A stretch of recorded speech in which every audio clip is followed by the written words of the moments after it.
설마. 이럴 수가 없어. 강민수 의사는 숨이 막힐 것 같았습니다.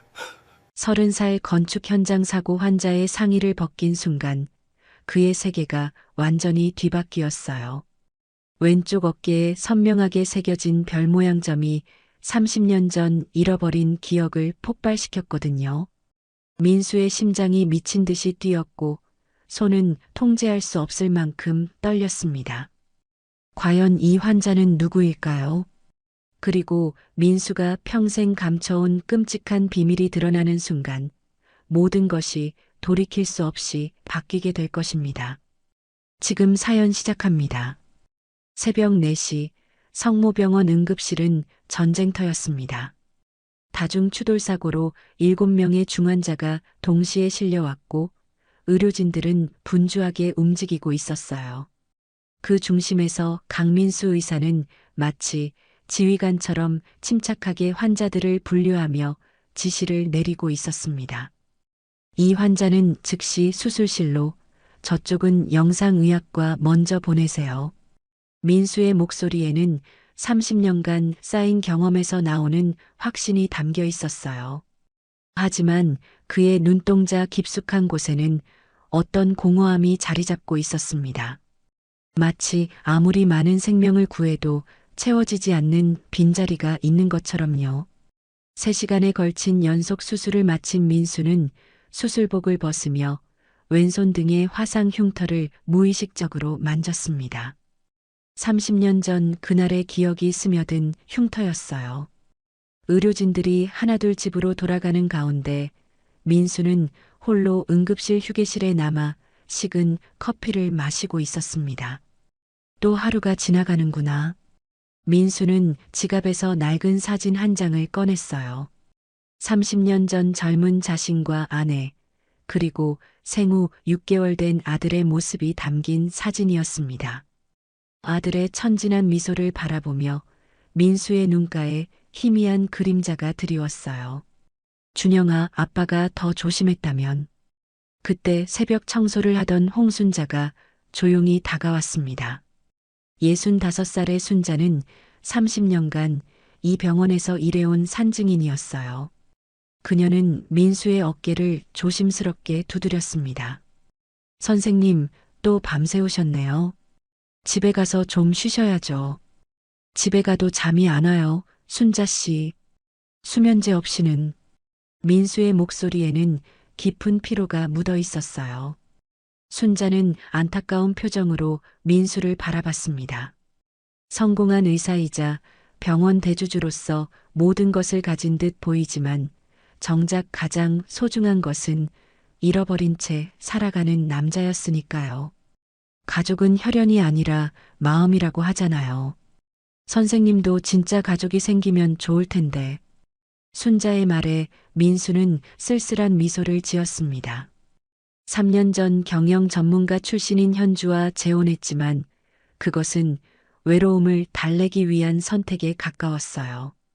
현주는 유능하고 똑똑했지만 민수의 마음 깊은 곳까지는 채워주지 못했습니다. 새벽 5시가 되자 민수는 무거운 발걸음으로 병원을 나섰어요. 넓은 주차장에 홀로 서 있는 고급 세단이 그의 현재를 상징하는 것 같았습니다. 성공했지만 공허하고 부유하지만 외로운 삶이었죠. 집으로 향하는 길, 민수는 백미러로 병원을 바라봤습니다.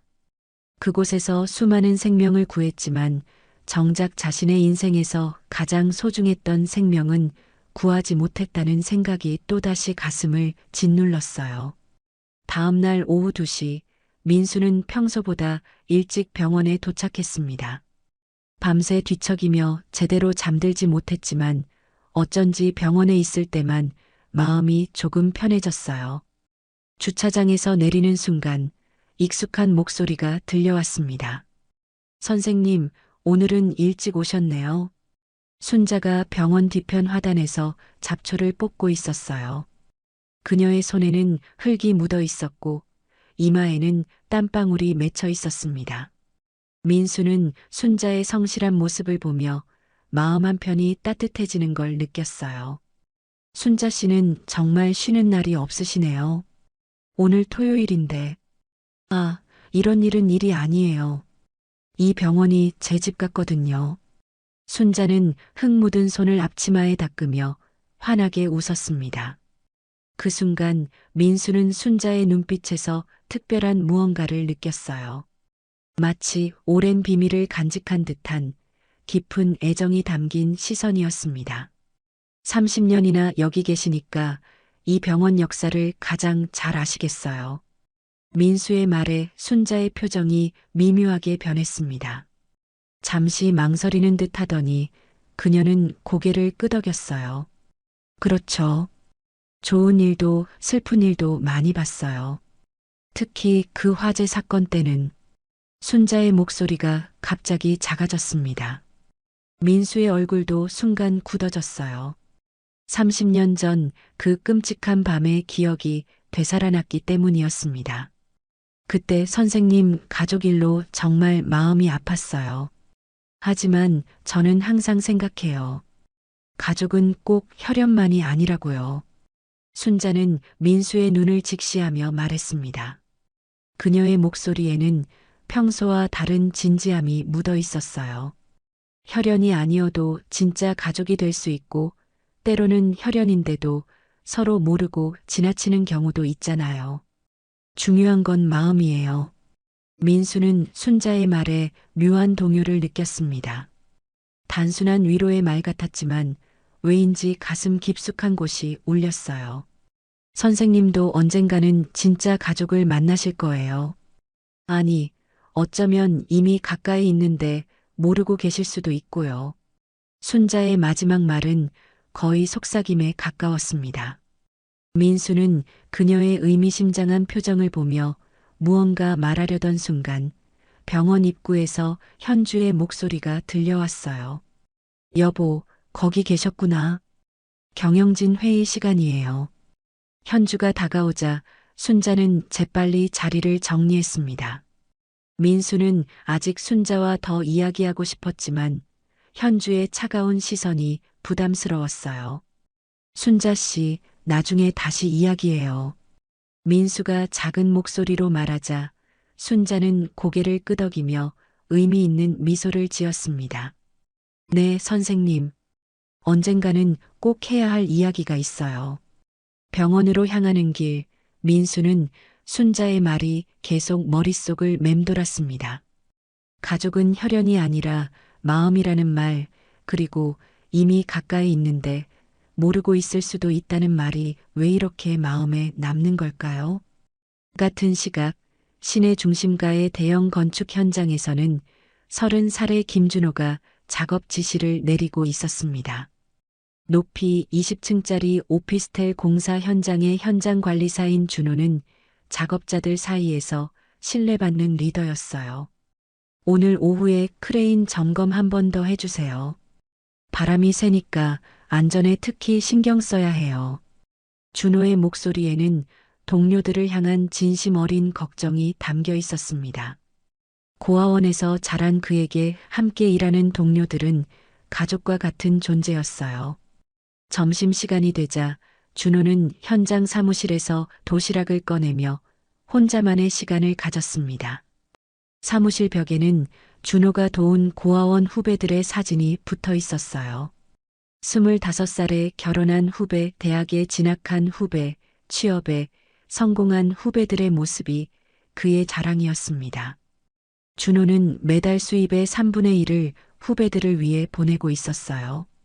한편 민수는 병원 원장실에서 현주와 마주 앉아 있었습니다. 현주는 노트북을 열며 차분한 목소리로 말했어요. 여보, 병원 수익성 분석 결과 나왔어요. 응급실 운영비가 너무 높아요. 응급실은 수익성으로만 판단할 수 없어요. 우리의 사명이잖아요. 민수의 답변에 현주의 눈빛이 차가워졌습니다. 결혼 3년째, 그녀는 점점 더 경영적 관점에서 병원을 바라보고 있었어요. 그런 감성적인 접근 때문에 경쟁력이 떨어지는 거예요. 태진 과장도 같은 생각이에요. 현주가 언급한 태진은 정형외과 과장으로 뛰어난 실력을 가졌지만 야심도 컸습니다. 최근 들어 현주와 자주 만나며 병원 경영에 대해 논의하고 있었어요. 태진 씨와 무슨 이야기를 하시는 거예요? 민수의 질문에 현주는 살짝 미소를 지었습니다. 병원 발전을 위한 건설적인 논의죠. 당신도 알잖아요. 감정에만 의존해서는 병원을 제대로 운영할 수 없어요. 그 순간 민수는 현주의 말 속에 숨겨진 의도를 느꼈습니다. 30년 전 상실의 아픔 때문에 환자들에게 과도하게 감정적으로 반응한다는 뜻이었어요. 오후 4시 준호는 현장을 점검하며 크레인 상태를 살펴보고 있었습니다. 오늘따라 바람이 유독 강했고 작업자들의 안전이 걱정되었어요. 그는 안전관리자에게 다시 한번 점검을 요청했습니다. 혹시 몰라니까 오늘은 고층 작업 좀 줄이고 바람 잦아들면 다시 시작해요. 같은 시간 민수는 병원 복도에서 순자와 마주쳤습니다. 순자는 평소와 달리 어딘가 불안해 보였어요. 순자 씨, 무슨 일 있으세요? 표정이 좋지 않은데요. 아니에요, 그냥. 왠지 오늘은 무슨 일이 일어날 것 같은 느낌이 들어서요. 순자의 말에 민수도 묘한 불안감을 느꼈습니다. 30년간 병원에서 일한 순자의 직감은 때로 놀랍도록 정확했거든요. 오후 5시가 되자 준호는 마지막 안전 점검을 마치고 하루 일을 정리하려 했습니다. 하지만 갑작스러운 돌풍이 현장을 휩쓸었고 크레인이 불안하게 흔들리기 시작했어요. 운명의 톱니바퀴가 돌아가기 시작한 순간이었습니다. 오후 5시 40분 건축 현장에 갑작스러운 재앙이 닥쳤습니다. 초속 15m가 넘는 강풍이 불어닥치면서 10층 높이에 설치된 타워 크레인이 위험하게 흔들리기 시작했어요. 준호는 즉시 무전기를 집어들며 큰 소리로 외쳤습니다. 모든 작업 중단하고 즉시 대피하세요. 크레인이 위험해요. 하지만 15층에서 철근 작업을 하던 3명의 작업자들이 강풍 때문에 준호의 목소리를 듣지 못했습니다. 크레인의 붐이 점점 더 위험하게 기울어지고 있었어요. 준호는 망설임 없이 공사용 엘리베이터를 향해 달려갔습니다. 준호야, 위험해. 소방서에 신고했으니까 기다려. 현장 소장이 준호의 팔을 붙잡으며 말렸지만 준호는 고개를 저었어요. 그때까지 기다릴 시간이 없어요. 붐이 떨어지면 사람들이 다쳐요. 준호의 눈에는 단호한 결의가 담겨 있었습니다. 고아원에서 자란 그에게 동료들은 혈육보다 소중한 가족이었거든요. 엘리베이터가 올라가는 동안 준호의 심장은 빠르게 뛰었지만 두려움보다는 동료들에 대한 걱정이 더 컸어요. 15층에 도착한 준호는 강풍과 소음 속에서도 작업자들을 향해 소리쳤습니다. 바람 소리 때문에 목소리가 제대로 들리지 않아 준호는 손을 흔들며 몸짓으로도 위험을 알렸어요. 작업복이 강풍에 펄럭이며 준호의 몸을 흔들었지만 그는 꿋꿋이 자리를 지켰습니다. 빨리 대피하세요. 크레인이 무너져요. 3명의 작업자들은 준호의 간절한 외침을 듣고 서둘러 안전한 곳으로 이동하기 시작했습니다. 그중 한 명은 발을 헛디뎌 넘어질 뻔했지만 준호가 재빨리 달려가 부축해 주었어요. 마지막 작업자가 안전지대로 들어가는 순간 거대한 금속 소리와 함께 크레인의 붐이 기울어지기 시작했어요. 준호는 재빨리 주변을 살피며 마지막 점검을 했습니다. 다행히 모든 작업자들이 안전한 곳으로 대피한 것을 확인했어요. 하지만 그 순간 강풍에 휩쓸린 크레인의 와이어가 끊어지면서 거대한 철골 구조물이 준호가 서 있던 곳을 향해 떨어지기 시작했습니다. 조심해. 동료들의 절규가 들렸지만 이미 늦었어요. 준호는 피할 새도 없이 무너져 내리는 철골에 맞아 의식을 잃었습니다. 그의 몸은 15층 높이에서 아래층 안전망으로 떨어졌고 곧바로 피가 흘러나왔어요. 안전망이 있어서 다행이었지만 떨어지는 과정에서 입은 상처는 심각해 보였습니다. 119에 신고했어요. 구급차 곧 와요. 현장은 순식간에 아수라장이 되었습니다. 동료들은 의식을 잃은 준호 주변에 모여들어 안전망 위에서 응급처치를 시도했어요. 준호의 얼굴은 창백했고 왼쪽 다리와 가슴 부위에서 심한 출혈이 계속되고 있었습니다. 현장 소장은 준호의 손을 꽉 잡으며 간절히 말했어요. 준호야, 정신 차려. 곧 병원 가니까 버텨. 10분 후 구급차가 현장에 도착했습니다. 응급구조사들은 준호의 상태를 확인한 후 즉시 들것에 옮겼어요. 준호의 호흡은 얕았고 맥박도 불규칙했습니다. 다발성 외상 환자입니다. 혈압이 떨어지고 있어요. 가장 가까운 종합병원으로 이송해야 해요. 구급차는 사이렌을 울리며 성모병원을 향해 달렸습니다. 바로 민수가 일하는 그 병원이었어요. 운명의 실이 서서히 엮이기 시작한 순간이었습니다. 구급차 안에서 응급구조사는 계속해서 준호의 생체 징후를 확인하며 병원의 상황을 전달했어요. 같은 시각 성모병원 응급실에서는 민수가 다른 환자를 진료하고 있었습니다. 오늘따라 응급실이 붐볐고 민수는 연달아 들어오는 환자들을 보며 지친 기색을 감추지 못했어요.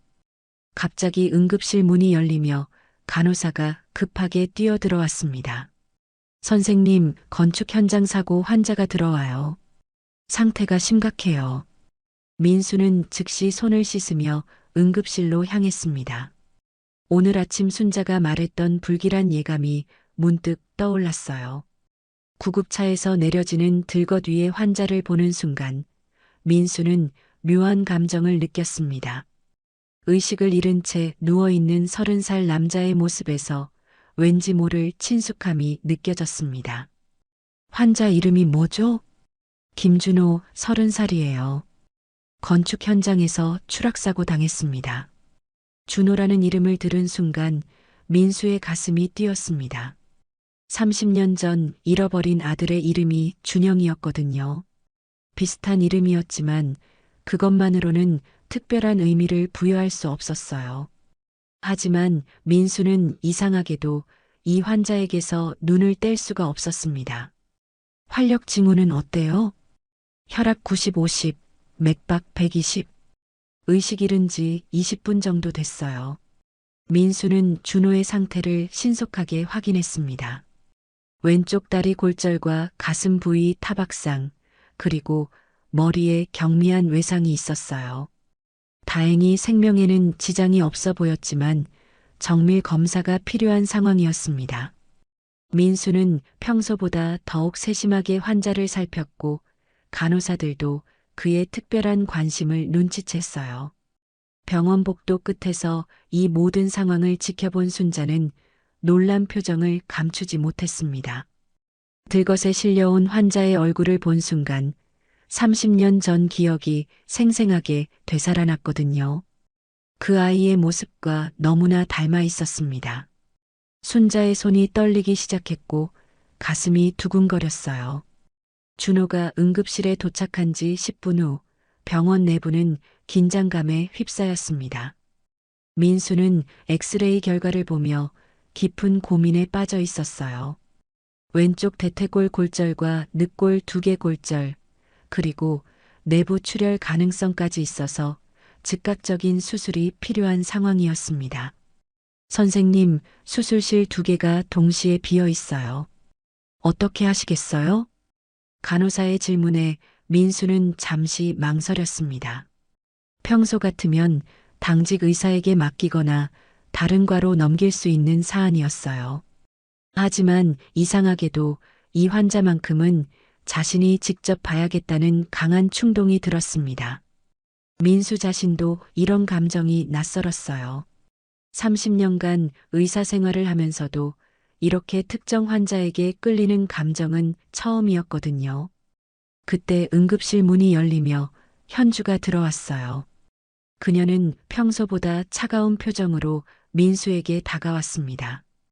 현주의 눈빛에는 계산적인 무언가가 담겨 있었어요. 여보, 지금 응급실에 다른 중환자가 3명이나 더 있어요.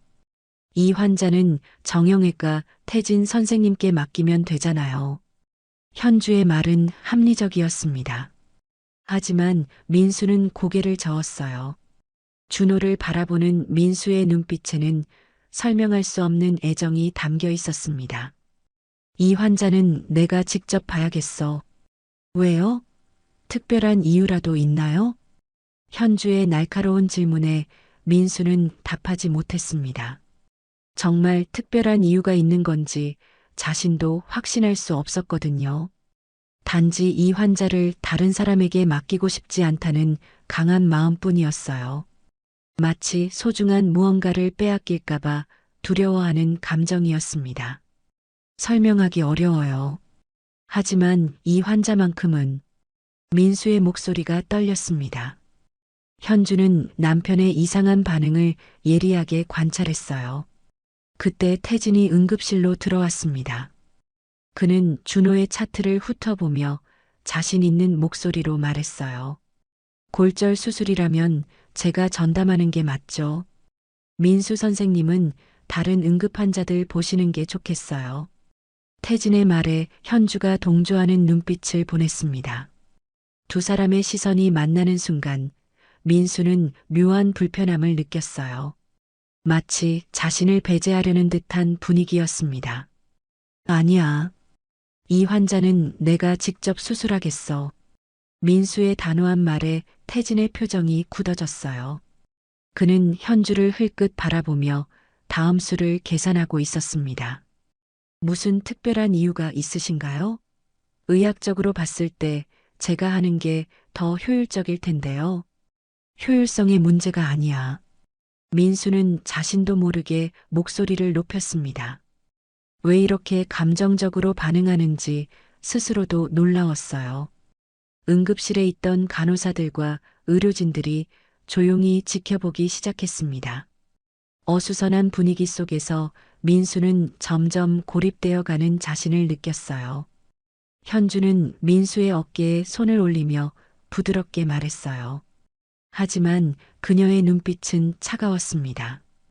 여보, 너무 무리하지 마세요. 오늘 이미 3번이나 연속 수술했잖아요. 나는 괜찮아. 하지만 병원 전체를 생각해야죠. 다른 응급 환자들도 있고 병원 경영적으로도. 현주의 말은 맞았지만 민수에게는 받아들이기 어려웠습니다. 그는 준호를 바라보며 마음속 깊은 곳에서 올라오는 보호 본능을 느꼈어요. 이런 감정은 30년 전 아들을 잃었을 때 이후 처음이었습니다. 그때 순자가 조용히 다가왔습니다. 그녀는 준호의 얼굴을 유심히 살펴보며 손을 떨었어요. 30년 전 기억이 너무나 생생하게 되살아나고 있었습니다. 선생님, 이 환자분, 뭔가 특별해 보이시지 않아요? 순자의 말에 민수는 깜짝 놀랐습니다. 자신이 느끼고 있던 것과 똑같은 감정을 순자도 느끼고 있었던 거예요. 왜 그런 말씀을 하시는 거예요? 그냥 느낌이에요. 아주 오래전에 본 듯한. 특히 이 얼굴 생김새가. 순자의 목소리가 떨렸습니다. 그녀는 30년 전 그날의 기억을 애써 억누르며 말을 흐렸어요. 하지만 확신은 점점 커져갔습니다. 현주는 순자의 개입이 못마땅한 듯 인상을 찌푸렸습니다. 순자 씨, 의료진 회의에 끼어들지 마세요. 이건 전문적인 판단이 필요한 문제예요. 죄송해요. 그냥 청소하러 왔다가. 순자가 물러서려는 순간 민수가 그녀를 불러 세웠어요. 순자 씨 말이 맞아요. 이 환자는 정말 특별해 보여요. 저도 같은 느낌이에요. 민수의 말에 태진이 코웃음을 쳤습니다. 의학적 근거 없이 감정적으로 판단하시는 건 위험해요. 환자에게도 좋지 않고 병원 평판에도 문제가 될 수 있어요. 태진 선생님 말씀도 일리가 있어요. 너무 감정에 치우치시는 것 같아요. 현주가 태진의 편을 들자 응급실의 분위기는 더욱 팽팽해졌습니다. 민수는 자신이 점점 고립되어 가는 것을 느꼈어요. 하지만 준호를 포기할 수는 없었습니다. 그 순간 준호가 희미하게 의식을 되찾았습니다. 그는 흐릿한 눈으로 주변을 둘러보다가 민수와 눈이 마주쳤어요. 그 순간 두 사람 사이에 전기 같은 무언가가 흘렸습니다. 의사 선생님, 준호의 약한 목소리에 민수의 가슴이 뛰었습니다. 그 순간 민수는 확신했어요. 이 환자만큼은 자신이 직접 돌봐야 한다고요. 걱정하지 마세요. 제가 직접 수술할 테니까 꼭 낫게 해드릴게요. 민수의 따뜻한 말에 준호는 안도의 미소를 지었습니다. 그리고 다시 의식을 잃었어요. 하지만 그 짧은 순간의 교감은 민수에게 강한 확신을 주었습니다. 현주는 민수의 모습을 보며 불만을 감추지 못했습니다. 남편이 한 환자에게 이렇게 감정적으로 매달리는 모습이 이해되지 않았거든요. 여보, 정말 고집 부리시는 거예요? 이렇게 비합리적으로 행동하시면. 네. 이 환자는 내가 수술합니다. 다른 분들은 신경 쓰지 마세요. 민수의 단호한 선언에 현주와 태진은 서로 의미심장한 눈빛을 교환했습니다. 이 상황을 어떻게 이용할지에 대한 무언의 소통이었어요. 그들에게는 민수의 이상한 행동이 오히려 기회로 보였습니다. 응급실의 긴장이 극에 달한 순간 민수는 마침내 결단을 내렸습니다. 그는 현주와 태진의 반대를 무릅쓰고 준호의 손목을 조심스럽게 잡았어요. 그 순간 이상한 일이 일어났습니다.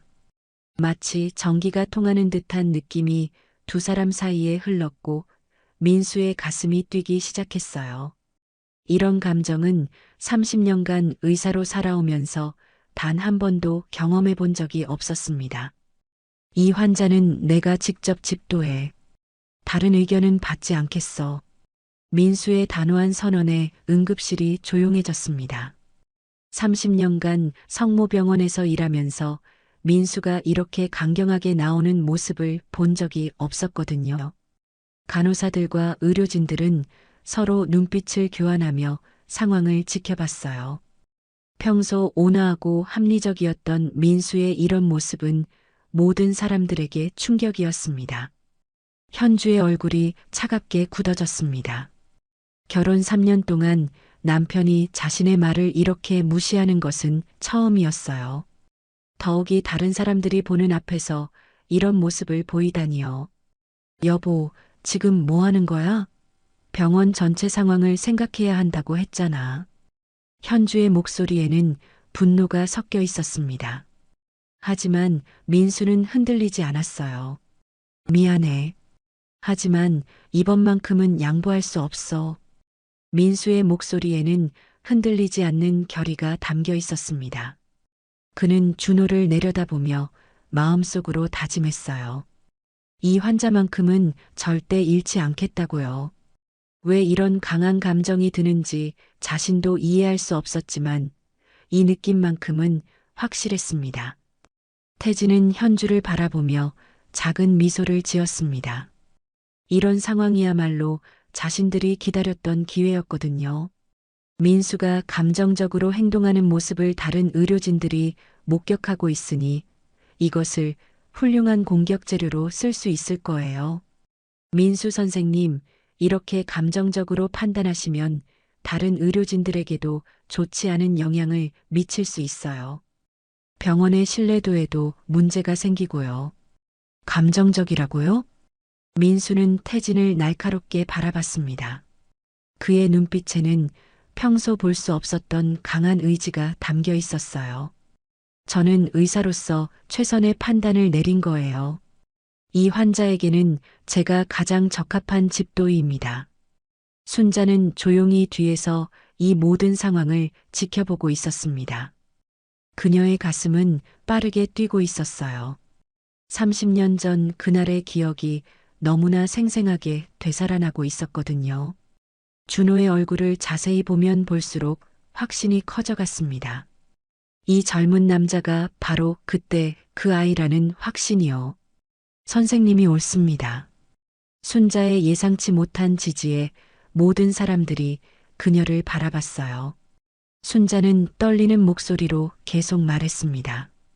30년간 숨겨왔던 비밀의 무게가 그녀의 어깨를 짓누르고 있었어요. 이 환자분은 정말 특별해 보여요. 선생님이 직접 보시는 게 맞을 것 같아요. 현주는 순자의 개입에 화가 났습니다. 청소부 주제에 의료진 회의에 끼어든다고 생각했거든요. 더욱이 남편을 지지하는 발언을 하다니요. 순자 씨, 당신이 의료 판단에 끼어들 자격이 있나요? 당신은 그냥 청소부잖아요. 죄송합니다. 하지만 그만하세요. 당신은 청소나 하시면 돼요. 의료진 일에 끼어들지 마시고요. 현주의 차가운 말에 순자의 얼굴이 상처받은 표정이 되었습니다. 하지만 그녀는 물러서지 않았어요. 이 순간만큼은 진실을 위해 맞서야 한다고 생각했습니다. 저도 30년간 이 병원에서 일했어요. 많은 환자들을 봐왔고 이 병원의 역사를 누구보다 잘 알고 있어요. 그때 민수가 순자를 보호하듯 앞으로 나섰습니다. 순자의 진심 어린 말이 그의 마음을 움직였어요. 순자 씨 말이 맞아. 오랜 경험으로 보는 직감도 중요해. 의학이 전부가 아니야. 민수의 지지에 순자는 고마운 눈빛을 보냈습니다. 그 순간 두 사람 사이에는 묘한 공감대가 형성되었어요. 마치 같은 편이 된 것 같은 느낌이었습니다. 응급실 한쪽에서 지켜보던 간호사들 중 몇 명이 조용히 속삭였습니다. 선생님이 저렇게 한 환자에게 집착하시는 거 처음 봐. 뭔가 특별한 이유가 있는 것 같은데. 평소 성격이랑 너무 달라. 그 환자가 정말 특별한 사람인가 봐. 민수는 준호를 다시 한번 살펴봤습니다. 의식을 잃은 채 누워있는 그의 모습에서 왠지 모를 친숙함을 느꼈어요. 마치 오래전부터 알고 지낸 사람 같은 느낌이었습니다. 특히 그의 얼굴 윤곽과 코 모양이 어쩐지 낯익었어요. 수술 준비하세요. 1호 수술실로 이송합니다. 민수의 지시에 간호사들이 움직이기 시작했습니다. 하지만 현주는 아직 포기하지 않았어요. 이 상황을 그냥 넘어갈 수는 없었습니다. 여보, 정말 고집 부릴 거야? 병원 이사회에서 뭐라고 할지 생각해봐. 당신 지분이 아무리 많아도 다른 이사들 반대가 심하면 문제가 될 수 있어.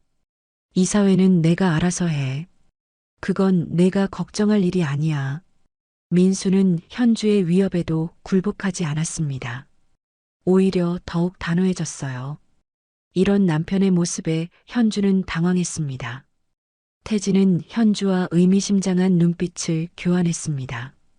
이 상황을 기록해뒀다가 나중에 민수를 공격하는 재료로 쓸 수 있겠다고 생각했거든요.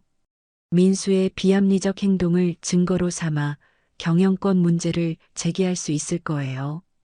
그럼 저희는 다른 응급 환자들을 보겠습니다. 민수 선생님께서 이 환자에게만 매달리시니까 말이에요. 태진의 말에는 은근한 비꼬임이 담겨 있었습니다.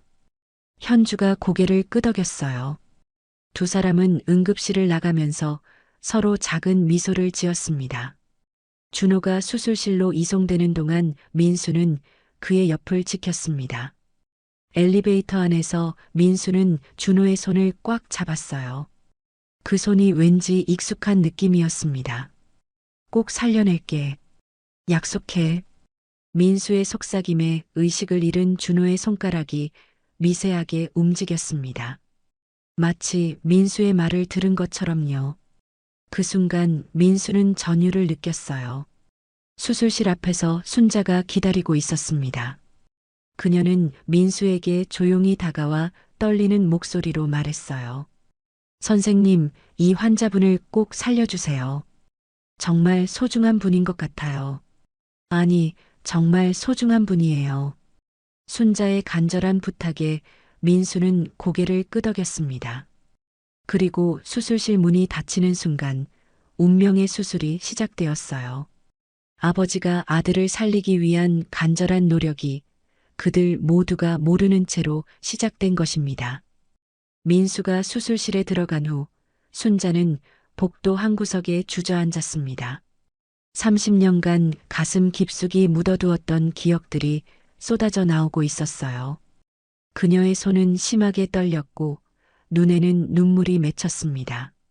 이렇게 오랫동안 숨겨왔던 비밀이 드디어 수면 위로 떠오르는 순간이었어요.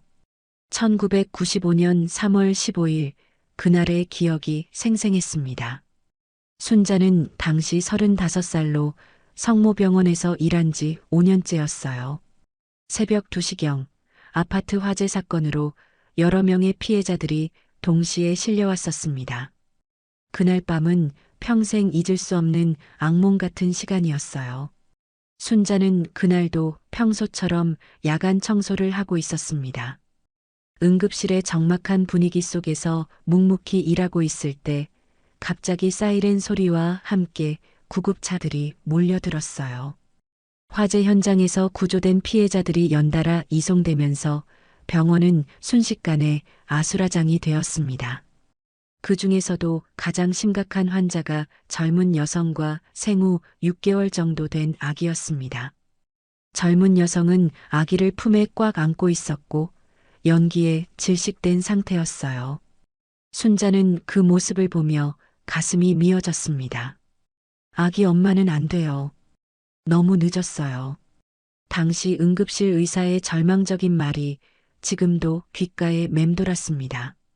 젊은 아내는 마지막 순간까지 아기를 지키려 했지만 결국 질식으로 생을 마감했어요. 하지만 기적적으로 아기는 살아 있었습니다. 어머니의 희생 덕분이었죠. 순자는 그때 강민수 의사를 처음 봤어요. 30살의 젊은 의사였던 민수는 화재 현장에 뛰어들어 가족을 구하려다 왼손에 심한 화상을 입은 채 병원에 도착했습니다. 그의 왼손은 화상으로 진물이 나고 있었지만 그는 아픈 것도 잊은 채 아내와 아들만 찾고 있었어요. 민수는 아내의 시신 앞에서 오열했습니다. 그리고 살아남은 아기를 끌어안으며 절규했어요. 준영아, 아빠가 늦어서 미안해. 엄마를 지켜주지 못해서 미안해. 순자는 그 장면을 보며 눈물을 흘렸습니다. 젊은 아버지의 절망적인 모습이 너무나 가슴 아팠거든요. 그런데 혼란한 상황에서 예상치 못한 일이 벌어졌습니다. 다른 화재 피해자들이 계속 들어오면서 응급실이 완전히 아수라장이 되었고 의료진들은 모든 환자들을 동시에 처치하느라 정신이 없었어요. 그 과정에서 신원 확인에 치명적인 실수가 생긴 것입니다. 민수가 다른 응급 환자들을 돌보러 잠시 자리를 비운 사이 경험이 부족한 신입 간호사가 아기들의 신원표를 정리하다가 실수를 했어요. 순자는 그 순간을 똑똑히 목격했습니다. 아기 준영의 신원표가 다른 아기 것과 바뀌는 것을 말이에요. 하지만 당시 순자는 어떻게 해야 할지 몰라 망설였습니다. 청소부인 자신이 의료진의 일에 끼어들어도 되는 건지, 혹시 자신이 잘못 본 건 아닌지 확신이 서지 않았어요. 그리고 그 짧은 망설임이 모든 운명을 바꿔버렸습니다. 민수가 돌아왔을 때는 이미 다른 아기가 준영의 자리에 있었습니다. 진짜 준영은 신원불명의 아기로 분류되어 임시보호소를 거쳐 고아원으로 보내질 예정이었어요. 순자는 그 사실을 알았지만 차마 말하지 못했습니다. 너무 혼란스러웠고 이미 일이 벌어진 후였거든요. 선생님, 이 아기는 누구예요? 당시 민수가 신원불명 아기를 보며 물었을 때 담당 간호사는 부모를 찾을 수 없다고 답했습니다. 민수는 그 아기가 바로 자신의 아들이라는 것을 전혀 모르고 있었어요. 대신 잘못 신원표가 붙은 다른 아기를 자신의 아들로 알고 장례를 치렀습니다. 순자는 진실을 말해야 한다고 생각했지만 시간이 지날수록 더욱 어려워졌어요. 민수는 깊은 상실감에 빠져 있었고 진짜 준영은 이미 고아원으로 보내진 상태였습니다. 그리고 무엇보다 순자는 자신이 즉시 말하지 않음으로써 일이 더 복잡해졌다는 죄책감에 시달렸어요. 며칠 후 순자는 고아원에 몰래 찾아가 준영을 확인했습니다. 왼쪽 어깨에 있는 별 모양 점을 보고 틀림없다는 것을 확신했어요. 하지만 그때는 이미 입양 절차가 진행되고 있었고 민수는 상실의 아픔에 빠져 정상적인 일상생활조차 어려운 상태였습니다. 30년 동안 순자는 이 비밀을 가슴에 묻고 살았습니다. 민수가 서서히 상처를 회복하고 재혼을 하며 새로운 삶을 시작하는 모습을 지켜보면서도 언젠가는 진실을 말해야 한다는 부담감을 안고 있었어요. 하지만 시간이 흘러갈수록 말하기는 더욱 어려워졌습니다. 그런데 오늘 그 아이가 다시 나타났습니다. 순자는 준호의 얼굴을 보는 순간 확신했어요. 성인이 된 모습이지만 어린 시절의 면형이 그대로 남아 있었고 특히 왼쪽 어깨에 있는 별 모양 점까지 똑같았거든요. 그 점은 생후 6개월 아기였을 때도 똑똑히 기억나는 특징이었습니다. 순자는 복도에서 일어나 수술실 쪽을 바라봤습니다. 지금 그 안에서는 아버지가 아들을 살리기 위해 애쓰고 있었어요. 둘 다 서로의 정체를 모르는 채로요. 이보다 더 극적인 상황이 있을까 싶었습니다. 이제 말해야 해. 더 이상 숨길 수 없어. 순자는 떨리는 목소리로 혼잣말을 했습니다. 하지만 어떻게 말해야 할지, 언제 말해야 할지 막막했어요. 민수에게 갑자기 그 환자가 선생님 아들입니다라고 말한다면 믿을까요? 증거는 어떻게 제시해야 할까요? 그때 현주가 복도로 나타났습니다. 그녀는 순자를 보더니 차가운 표정으로 다가왔어요. 현주의 눈빛에는 경계심이 가득했습니다. 순자 씨, 아직도 여기 있어요? 할 일이 많을 텐데. 네, 곧 가려고요. 순자는 일어서려 했지만 현주가 막아섰습니다. 현주는 순자를 위아래로 훑어보며 의미심장한 표정을 지었어요. 오늘 응급실에서 일어난 일 다른 사람들에게 함부로 말하면 안 돼요. 민수 선생님이 감정적으로 행동하신 것처럼 오해받을 수 있어요. 현주의 말에는 은근한 위협이 담겨 있었습니다. 순자는 현주의 진짜 의도를 알 수 있었어요. 민수가 비합리적으로 행동했다는 증거를 수집하려는 거였습니다. 저는 그런 말 안 해요. 좋아요. 그리고 앞으로도 의료진 회의에 끼어들지 마세요. 당신 신분을 생각해서 행동하시기 바라요. 청소부는 청소부답게요. 현주의 차가운 말에 순자는 가슴이 아팠습니다. 하지만 지금은 참아야 할 때였어요. 현주가 가고 난 후 순자는 더욱 깊은 고민에 빠졌습니다. 진실을 말하려고 해도 현주 같은 사람들이 방해할 것 같았어요. 더욱이 30년 전 일을 증명할 만한 확실한 증거도 부족했고요. 그때 수술실 앞에 빨간불이 켜졌습니다. 수술이 한창 진행 중이라는 신호였어요. 순자는 수술실 문을 바라보며 간절히 기도했습니다. 제발 무사히 수술이 끝나게 해주세요. 그리고 제가 진실을 말할 용기를 주세요. 30년 만에 찾아온 이 기회를 놓칠 수 없었습니다. 순자는 어떤 방법으로든 진실을 밝혀내야겠다고 결심했어요. 이번만큼은 더 이상 침묵할 수 없었습니다. 수술실 안에서 민수는 완전히 다른 사람이 되어 있었습니다. 평소보다 더욱 집중하고 있었고 손놀림도 한층 정교했어요. 준호의 복잡한 골절 수술을 진행하면서 민수는 이상한 확신을 느끼고 있었습니다. 마치 이 환자만큼은 절대 실패할 수 없다는 운명적 사명감 같은 거였어요. 선생님, 출혈이 예상보다 심해요. 수술 간호사의 말에 민수는 침착하게 대응했습니다. 보통 같으면 당황했을 상황이었지만 오늘은 달랐어요. 모든 것이 명확하게 보였고 어떻게 해야 할지 직감적으로 알 수 있었습니다. 괜찮아요. 이 각도로 지혈하면 됩니다. 민수의 손은 한치의 흔들림도 없었습니다. 30년간 쌓인 경험이 모두 이 순간을 위한 것 같았어요.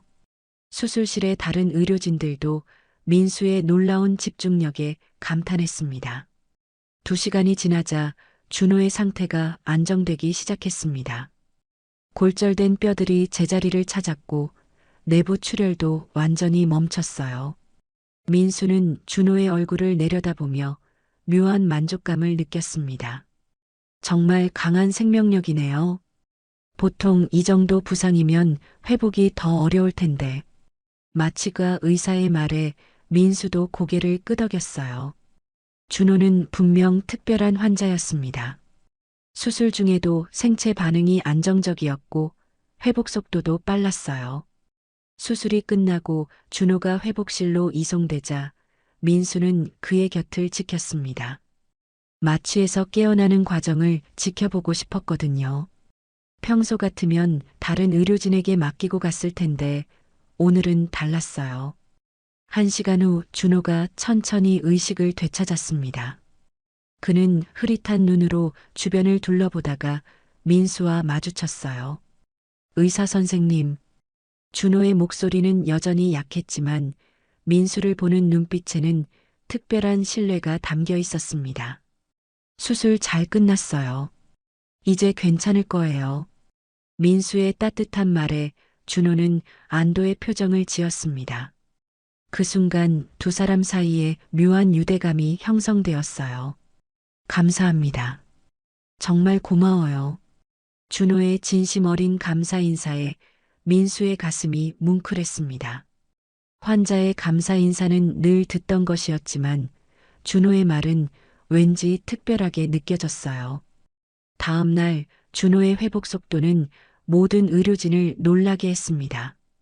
보통 이 정도 수술 후에는 며칠간 움직이기 어려운데 준호는 하루 만에 상체를 일으킬 수 있었어요.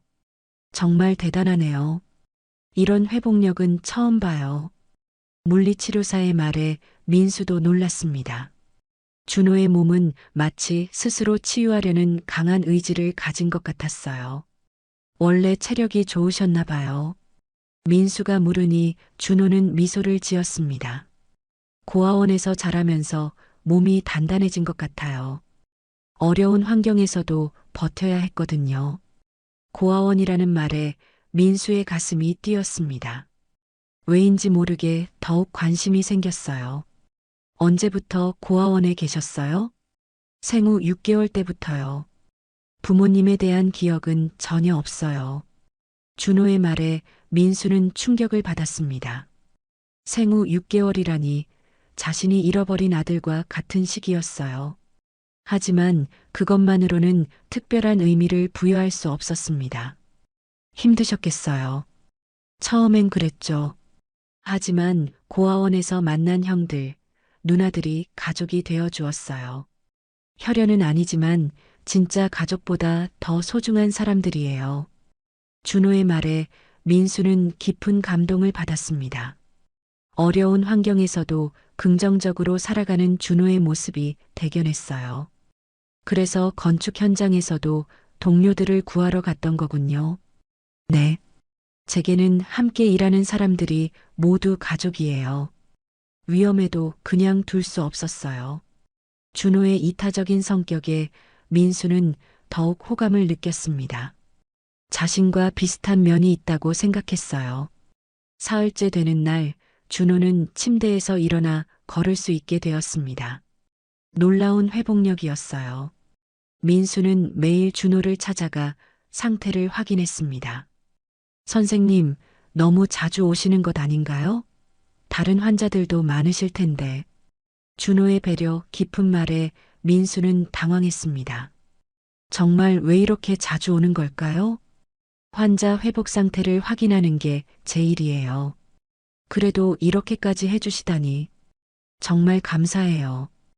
준호는 민수를 아버지처럼 편안하게 느꼈습니다. 이상하게도 민수 곁에 있으면 마음이 평온해졌어요. 한편 복도에서 이 모든 상황을 지켜본 순자는 확신을 더욱 굳혔습니다. 두 사람의 상호작용을 볼 때마다 30년 전 기억이 되살아났어요. 특히 준호가 민수를 바라보는 눈빛에서 어린 시절의 면형을 발견할 수 있었습니다. 정말 닮았어. 눈빛이 똑같아. 순자는 혼자 중얼거렸습니다. 하지만 아직 진실을 말할 용기는 나지 않았어요. 현주와 태진은 민수가 준호에게 쏟는 특별한 관심을 예의주시하고 있었습니다.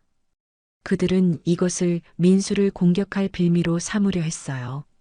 저 환자에게 너무 집착하고 있어. 다른 의료진들도 이상하게 생각하고 있어.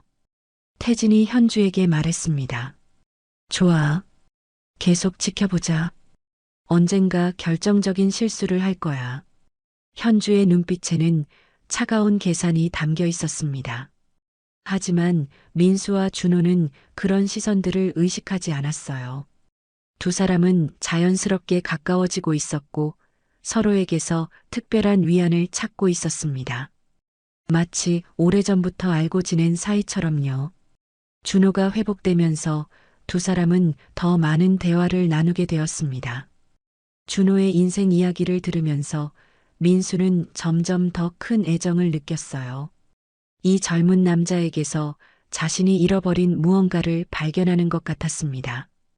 준호가 입원한 지 일주일째 되는 날, 민수는 정기 검진을 위해 병실을 찾았습니다. 준호의 회복 상태는 놀라울 정도로 좋았어요. 골절 부위의 붓기도 많이 빠졌고 통증도 현저히 줄어들었습니다. 오늘은 상처 부위를 자세히 확인해 봐야겠어요. 상의를 벗어주세요. 민수의 말에 준호는 고개를 끄덕이며 병원복 상의를 벗기 시작했습니다. 그때 복도에서 청소를 하던 순자가 우연히 병실 문틈으로 그 모습을 보게 되었어요. 순자는 손에 들고 있던 걸레를 떨어뜨릴 뻔했습니다.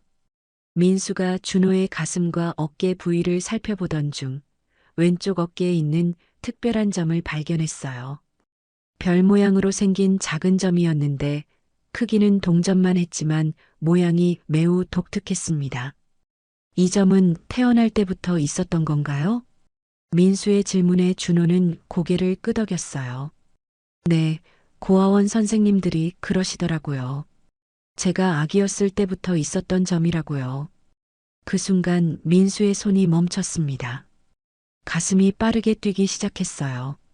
그 별 모양 점이 왠지 낯익은 느낌이었습니다. 어디서 본 것 같은데 정확히 기억나지 않았어요. 민수는 떨리는 손으로 점을 다시 한번 자세히 살펴봤습니다. 별의 5개 꼭지점이 선명하게 드러나 있었고 가운데 부분은 약간 진한 갈색이었어요. 이런 모양의 점은 매우 드문 경우였습니다. 혹시 이 점 때문에 어려움을 겪은 적은 없나요? 아니요. 오히려 고아원에서는 이 점 때문에 저를 쉽게 알아봤어요. 특별한 표시 같은 거였죠. 준호의 말에 민수의 뇌리에 번개 같은 기억이 스쳤습니다. 30년 전 생후 6개월이었던 자신의 아들에게도 똑같은 점이 있었어요. 정확히 같은 자리에 같은 모양으로요. 민수는 갑자기 어지러움을 느꼈습니다. 설마 이런 일이 가능할까요? 하지만 그 점의 모양과 위치가 너무나 일치했어요. 민수는 억지로 침착함을 유지하려 했지만 손이 계속 떨렸습니다. 선생님, 괜찮으세요? 얼굴이 창백해 보이는데. 준호의 걱정스러운 목소리에 민수는 정신을 차렸어요. 아, 네. 괜찮아요. 그냥 잠시 어지러웠을 뿐이에요. 민수는 서둘러 진료를 마치고 병실을 나왔습니다. 복도에서 기다리고 있던 순자가 그를 붙잡았어요. 선생님, 보셨죠? 그 점을요. 순자의 떨리는 목소리에 민수는 깜짝 놀랐습니다. 순자도 그 점을 봤다는 뜻이었어요. 순자 씨, 무슨 말씀이세요? 30년 전 그 아기에게도 똑같은 점이 있었어요. 정확히 같은 자리예요. 순자의 말에 민수의 온몸에 전율이 흘렸습니다. 자신만 기억하는 게 아니었구나 싶었어요. 정말요? 확실해요? 네, 확실해요. 제가 그날 밤 그 아기를 돌봤거든요. 그 점이 너무 특별해서 기억에 남았어요. 민수는 벽에 기대어 서 있어야 했습니다. 다리에 힘이 빠지는 느낌이었어요. 만약 순자의 말이 사실이라면 준호는 정말로 자신의 아들일 수도 있었습니다. 하지만 불가능해요. 제 아들은 그날 밤에 아니에요, 선생님. 그날 밤 혼란스러운 상황에서 실수가 있었어요. 순자는 30년간 숨겨왔던 비밀을 털어놓기 시작했습니다. 신원표가 바뀐 일, 진짜 준영이 고아원으로 보내진 일, 그리고 자신이 그 모든 것을 목격했지만 말하지 못했던 일까지요. 민수는 순자의 이야기를 들으면서 점점 더 충격에 빠졌습니다. 그동안 자신이 잃어버린 줄 알았던 아들이 살아있었고 바로 자신이 수술한 환자였다니요. 그럼 준호가 정말로 네, 선생님의 아들일 가능성이 높아요. 그 점만으로도 확신할 수 있어요. 순자의 확신에 찬 목소리에 민수는 더 이상 의심할 수 없었습니다. 지난 일주일간 준호에게 느꼈던 특별한 감정들이 이제 이해되었어요. 혈육에 대한 본능적인 끌림이었던 것입니다. 민수는 다시 병실로 들어가고 싶었지만 발걸음이 떨어지지 않았어요. 어떻게 이 사실을 받아들여야 할지, 준호에게 어떻게 말해야 할지 막막했습니다.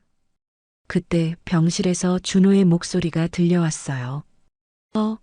선생님 지갑이 여기 있네. 준호가 민수의 지갑을 들고 나왔습니다. 진료 중에 떨어뜨린 모양이었어요. 지갑이 열려 있어서 안에 있던 사진이 보였습니다. 이 사진 속 아기가 누구예요? 정말 귀엽네요. 준호가 30년 전 자신의 어린 시절 사진을 보며 말했습니다. 아이러니한 상황이었어요. 그건 제 아들이었어요. 민수의 목소리가 떨렸습니다. 과거형으로 말했지만 이제는 현재형이 될 수도 있다는 생각이 들었어요. 아, 그러셨구나. 혹시 무슨 일이 있었나요? 표정이 슬퍼 보이세요. 준호의 순수한 질문에 민수는 대답할 수 없었습니다. 어떻게 당신이 바로 그 아들일지도 모른다고 말할 수 있을까요? 순자가 조용히 다가와 민수의 어깨에 손을 올렸습니다. 선생님, 이제 확인해 보셔야 해요. 혈액형부터 시작해서요. 순자의 말에 민수는 고개를 끄덕였습니다. 과학적으로 확인하는 것이 먼저였어요. 하지만 가슴 한편으로는 이미 확신하고 있었습니다. 준호가 자신의 잃어버린 아들이라는 것을요. 준호의 별 모양점을 발견한 다음 날 민수는 은밀하게 혈액형 검사를 준비했습니다. 하지만 그의 행동은 현주와 태진의 감시망을 피할 수 없었어요. 현주는 남편이 준호에게 보이는 비정상적인 관심을 계속 주시하고 있었거든요. 여보, 어제 그 환자 혈액 검사를 또 지시했다면서요? 현주가 민수의 사무실로 들어오며 날카롭게 물었습니다. 민수는 당황했지만 애써 침착한 척했어요. 회복 상태 확인을 위해서예요. 하지만 이미 지난주에 검사했잖아요. 왜 이렇게 자주 하는 거예요? 현주의 추궁에 민수는 대답을 망설였습니다.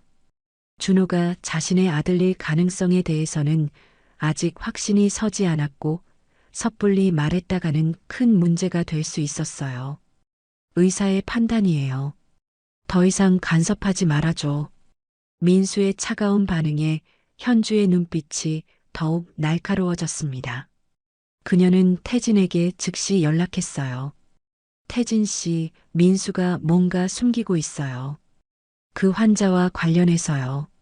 한편 병원 내에서는 민수의 행동에 대한 소문이 퍼지고 있었습니다.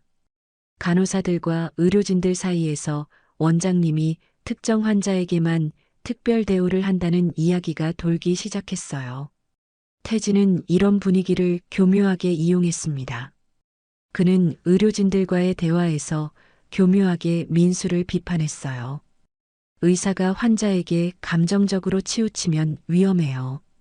공정한 치료가 어려워지죠. 맞아요. 다른 환자들한테는 그렇게 신경 안 쓰시면서요. 의료진들의 불만이 조금씩 커져가고 있었습니다. 태진은 이런 분위기가 만족스러웠어요. 그런 가운데 혈액형 검사 결과가 나왔습니다. 민수와 준호 모두 AB형이었어요. 흔하지 않은 혈액형이었기 때문에 민수의 확신은 더욱 커졌습니다. 하지만 현주가 검사 결과를 먼저 확인했어요. 그녀는 남편이 왜 자신의 혈액형과 환자의 혈액형을 비교했는지 의아했습니다. 여보, 왜 당신 혈액형과 그 환자 혈액형을 비교한 거예요? 현주의 질문에 민수는 더 이상 숨길 수 없다고 판단했습니다. 하지만 조심스럽게 접근했어요. 혹시 그 환자가 특별한 사람일 수도 있어서요. 특별한 사람이라니 무슨 뜻이에요? 민수는 깊은 숨을 쉬고 말했습니다. 30년 전 잃어버린 우리 아들과 비슷한 점들이 있어요. 현주는 깜짝 놀랐습니다. 남편이 죽은 아들 때문에 정신적으로 불안정해진 것이라고 생각했어요. 여보, 정신 차려요. 그 아이는 이미 죽었어요. 당신도 장례를 치렀잖아요. 하지만 혈액형도 같고 나이도 맞고 우연의 일치일 뿐이에요. 제발 현실을 받아들여요.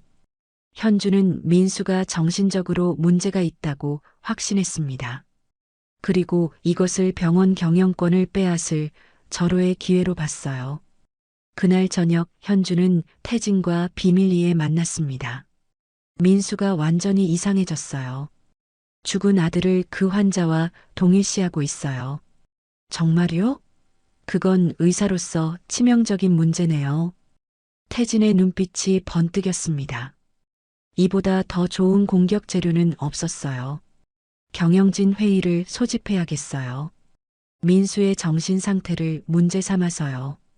현주와 태진은 구체적인 계획을 세우기 시작했습니다.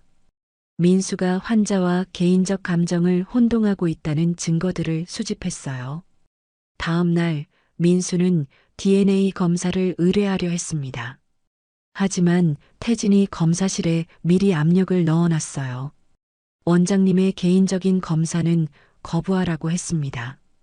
검사실 직원의 말에 민수는 당황했습니다. 자신의 병원에서 자신이 검사를 거부당하다니요. 무슨 권한으로 그런 지시를 내린 거예요? 태진 과장님이 병원 규정을 들어서요. 개인적 목적의 검사는 불가하다고요. 민수는 분노했지만 어쩔 수 없었습니다.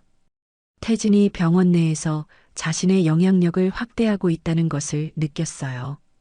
그때 순자가 민수를 찾아왔습니다. 선생님 조심하세요. 현주 씨와 태진 선생님이 뭔가 꾸미고 있어요. 뭘 꾸민다는 거예요? 경영진 회의를 열어서 선생님을 몰아내려고 해요. 선생님이 정신적으로 불안정하다고 주장하면서요. 순자의 말에 민수는 충격을 받았습니다. 자신이 아들을 찾으려는 노력이 오히려 위기를 불러온 것이었어요. 어떻게 알았어요? 청소하면서 우연히 들었어요. 그들이 증거를 수집하고 있어요. 민수는 절망감을 느꼈습니다. 준호가 정말 자신의 아들인지 확인도 못 해보고 모든 것을 잃을 위기에 처한 거예요. 그날 오후 응급 경영진 회의가 소집되었습니다. 현주가 주도한 회의였어요. 민수 원장의 최근 행동에 대해 심각한 우려를 표명합니다. 현주는 준비해온 자료들을 제시했습니다. 민수가 준호에게만 특별 대우를 한 기록들, 불필요한 검사들, 그리고 다른 환자들을 소홀히 한 증거들이었어요. 이는 의사로서 적절하지 않은 행동입니다. 태진도 가세했습니다. 환자와 개인적 감정을 혼동하는 것은 의료 윤리에 위배됩니다. 경영진들은 점점 현주와 태진의 편으로 기울어졌습니다. 민수는 고립되어 갔어요. 그 환자는 정말 특별한 의미가 있는 사람이에요. 민수가 변명하려 했지만 구체적인 증거 없이는 설득력이 없었습니다. 원장님의 개인적 감정이 병원 운영에 지장을 주고 있습니다. 결국 회의에서는 민수의 의료진 지휘권을 일시 정지하기로 결정했습니다. 태진이 임시로 의료진을 총괄하게 되었어요. 그리고 그 환자는 다른 병원으로 이송하겠습니다. 현주의 마지막 발언에 민수는 절규했습니다. 안 돼요. 그 환자만큼은. 하지만 이미 결정된 일이었습니다. 민수는 자신의 병원에서 축출당하고 준호마저 이를 위기에 처했어요. 경영진 회의가 끝난 후 민수는 자신의 사무실에서 쫓겨났습니다. 보안 요원들이 그의 출입을 차단했고 30년간 자신이 일궈온 병원에서 실질적으로 축출당한 거예요. 민수는 복도에 서서 멍하니 자신의 사무실 문을 바라봤습니다. 선생님, 사무실 열쇠와 명찰을 반납해 주세요. 보안 요원의 차가운 말에 민수는 주머니에서 열쇠를 꺼냈습니다. 손이 떨렸어요. 이 열쇠는 단순한 물건이 아니었습니다. 30년간의 의사 인생과 병원에 대한 애정이 담긴 상징이었거든요. 그때 준호를 태운 구급차가 병원 입구에 도착했습니다. 타 병원으로 이송하기 위한 것이었어요. 민수는 급하게 뛰어가려 했지만 보안 요원들이 막아섰습니다. 죄송합니다. 출입 금지 명령이 내려졌습니다. 민수는 유리창 너머로 준호가 실려나가는 모습을 바라볼 수밖에 없었어요. 준호는 의식이 있었고 민수를 찾는 듯한 눈빛이었습니다. 하지만 두 사람 사이에는 넘을 수 없는 벽이 있었어요. 선생님, 어디 계세요? 준호의 약한 목소리가 들렸지만 민수는 다가갈 수 없었습니다. 가슴이 찢어지는 것 같았어요. 30년 만에 다시 만난 아들을 또다시 잃게 되는 상황이었습니다. 구급차가 떠나고 나자 민수는 무릎이 꺾였습니다. 병원 입구 계단에 주저앉아 머리를 감쌌어요. 모든 것이 무너져 내리는 느낌이었습니다. 현주가 승리의 미소를 지으며 민수에게 다가왔습니다. 여보, 이제 현실을 받아들이세요. 그 환자는 당신 아들이 아니에요. 하지만 혈액형도 같고 별 모양점도 우연의 일치일 뿐이에요. 당신이 상실의 아픔 때문에 착각하고 있는 거예요. 현주의 차가운 말에 민수는 말문이 막혔습니다. 정말 자신이 착각하고 있는 걸까요? 과학적 증거도 부족했고 모든 사람들이 자신을 이상하게 봤어요. 병원 이사회에서 결정했어요. 당신은 한동안 치료를 받으셔야 해요. 현주는 민수에게 정신과 치료를 받으라고 통보했습니다. 정신적 불안정을 이유로 의사 자격까지 박탈할 수 있다는 위협이었어요. 그날 저녁 민수는 텅 빈 집에 혼자 앉아 있었습니다. 30년 전처럼 모든 것을 잃은 기분이었어요. 아내도 아들도 그리고 이제는 의사로서의 삶까지 모두 사라졌습니다. 민수는 서랍에서 수면제를 꺼냈습니다. 요즘 들어 잠을 이루지 못해 복용하고 있었는데 오늘은 평소보다 많은 양을 손에 들고 있었어요. 이 모든 고통에서 벗어나고 싶었습니다. 그때 문 밖에서 소리가 들렸습니다. 순자가 찾아온 거였어요. 선생님 계세요? 문이 잠겨 있네요. 순자의 목소리에 민수는 수면제를 다시 서랍에 넣었습니다. 문을 열어주니 순자가 걱정스러운 표정으로 들어왔어요. 선생님 괜찮으세요? 소식 들었어요. 모든 걸 잃었어요, 순자 씨.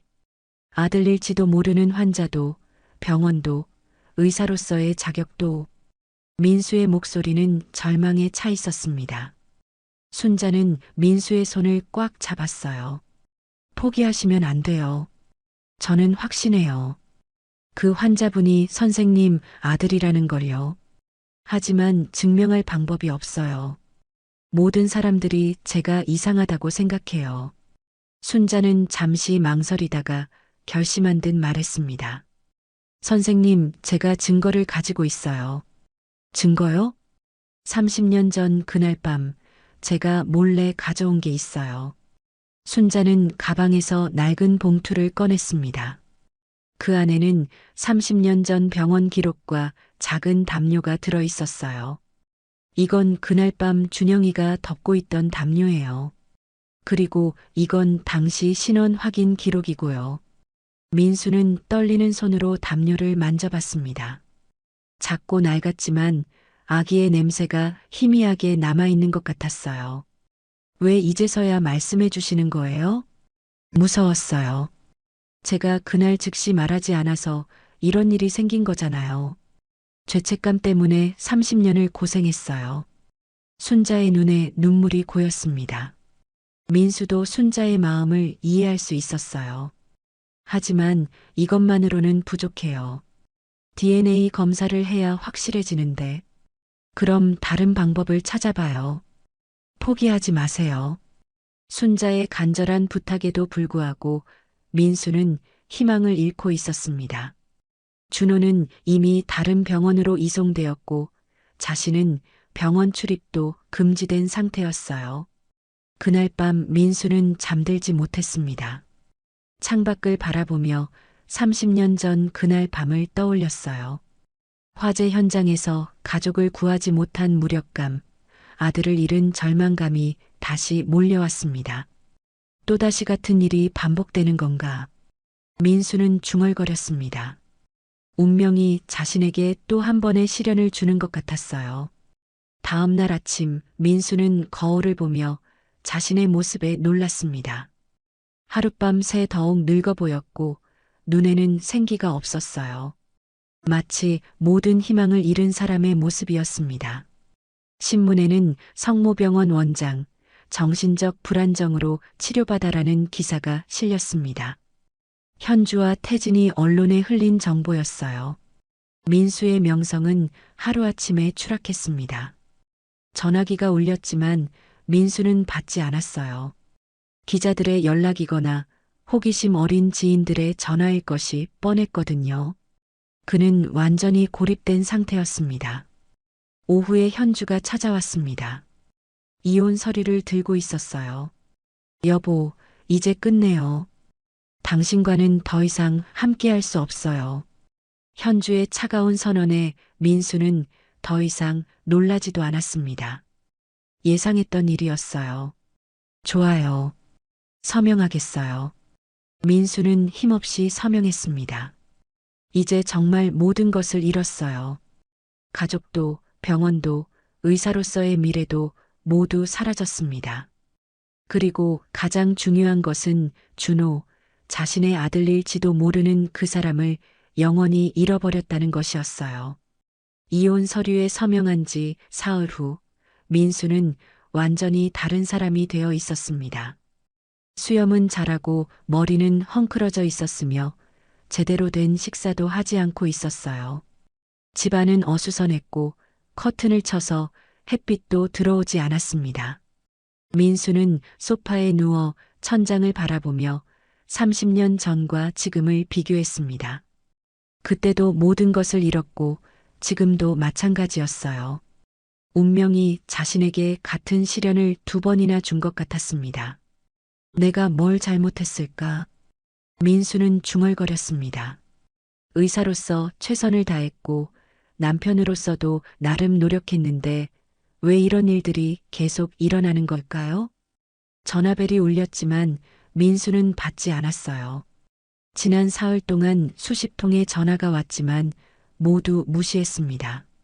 기자들의 연락이거나 호기심 어린 지인들의 안부 전화였을 거예요. 문 밖에서 노크 소리가 들렸습니다. 순자의 목소리였어요. 선생님 계세요? 며칠째 연락이 안 돼서 걱정돼요. 민수는 대답하지 않았습니다. 순자에게 미안했지만 지금은 아무도 만나고 싶지 않았어요. 선생님, 준호 씨 소식 들었어요. 꼭 전해드리고 싶은 말이 있어요. 준호라는 이름에 민수는 귀를 기울였습니다. 하지만 여전히 문을 열지는 않았어요. 준호 씨가 계속 선생님을 찾고 있어요. 다른 병원에 있으면서도 왜 선생님이 안 오시는지 궁금해해요. 순자의 말에 민수의 가슴이 아팠습니다. 준호가 자신을 찾고 있다니 그것만으로도 위안이 되었어요. 하지만 동시에 더 큰 좌절감도 느꼈습니다. 만나고 싶어도 만날 수 없는 상황이었거든요. 그리고 준호 씨가 이상한 말을 했대요. 선생님을 보면 마음이 편안해진다고, 마치 아버지 같다고요. 순자의 말에 민수는 소파에서 일어났습니다. 준호도 자신과 같은 감정을 느끼고 있었던 거예요. 그것은 단순한 의사와 환자의 관계를 넘어선 무언가였습니다. 선생님, 포기하시면 안 돼요. 진실은 언젠가 밝혀질 거예요. 순자는 문 밖에서 한참을 기다렸지만 민수가 문을 열지 않자 결국 돌아갔습니다. 민수는 문 뒤에서 순자의 발걸음 소리가 멀어지는 것을 들었어요. 그날 밤 민수는 오랜만에 샤워를 하고 거울을 봤습니다. 초췌해진 자신의 모습에 놀랐어요. 30년 전 아내와 아들을 잃었을 때보다도 더 절망적인 표정이었습니다. 이렇게 살 수는 없어. 민수는 자신에게 말했습니다. 하지만 무엇을 해야 할지 모르겠었어요. 병원에도 갈 수 없고 준호에게도 접근할 수 없는 상황에서 할 수 있는 일이 있을까요? 다음 날 아침 민수는 오랜만에 밖으로 나갔습니다. 목적지도 없이 걷기 시작했어요. 거리의 사람들은 평범한 일상을 살아가고 있었지만 민수에게는 모든 것이 무의미해 보였습니다. 우연히 고아원 앞을 지나게 되었습니다. 성심 고아원이라는 간판이 보였어요. 순간 민수는 발걸음을 멈췄습니다. 준호가 자랐던 곳도 이런 곳이었을까 생각했어요. 고아원 운동장에서는 아이들이 놀고 있었습니다. 그중 한 아이가 넘어져서 울고 있었어요. 다른 아이들이 달려와 위로해주는 모습을 보며 민수는 마음이 뭉클했습니다. 혈연이 아니어도 가족이 될 수 있다. 준호가 했던 말이 떠올랐습니다. 고아원에서 자란 준호에게는 함께 자란 아이들이 진짜 가족이었을 거예요. 그리고 지금도 건축 현장의 동료들을 가족처럼 여기고 있었고요. 민수는 자신이 얼마나 좁은 시각을 가지고 있었는지 깨달았습니다.